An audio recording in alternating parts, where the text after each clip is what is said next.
Hello, welcome to Good Sports here on www.theheraldbulletin.com. I'm sports writer Quintin Harlan. I'm going to talk to you real quick about the latest and biggest news in mixed martial arts, which is that Affliction MMA is out of business. They're done. They're over. They're bye-bye. See ya. Sayonara. Out of here. They gone. Why? Well, Thursday, the news came out that Josh Barnett, who was in their scheduled to fight Fedor Emelianenko in their main event, tested positive for steroids. Can't get a licensed fight in California if you test positive for steroids. Duh. So that fight is scrapped. They immediately start scrambling, trying to find a replacement opponent. They had 3 candidates, but that early today they said they were canceling the show because they did not have time to properly promote the replacement fight. And then later tonight, word comes out they are ceasing operations, and they will probably in all likelihood become a sponsor of the UFC and just go back to making t-shirts. Duh.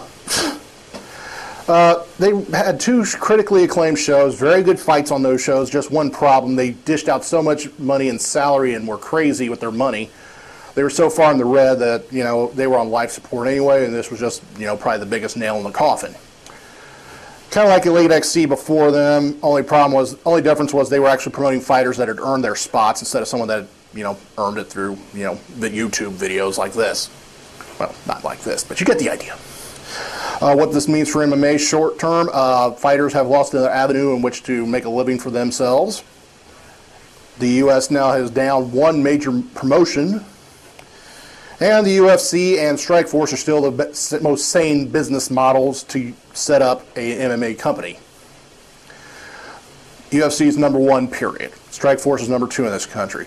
There's some promotions in Japan, but some of those are new, trying to fill the void that Pride Fighting Championships left when they went out of business a couple years back. So right now, Affliction's on the scrappy with Pride, with Elite XC, and the International Fight League. What this means for Fedor Emelianenko, well, he had 1 fight left on his Affliction contract. Will this be absorbed by a Strikeforce or any other proposed partner? Time will tell that.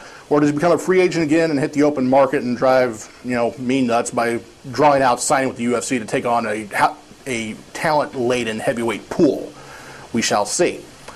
Here's some good news for you, because Lord knows after hearing that we need it.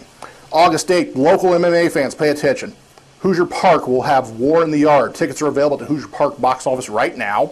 Gift shop or wherever it is, I don't know.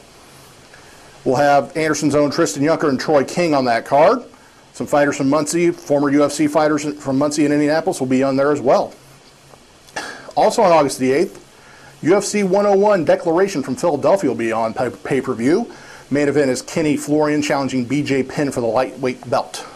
Next night on Sunday, this is on Versus channel, WEC 42 World Extreme Cage Fighting, as Miguel Torres defends the middleweight belt.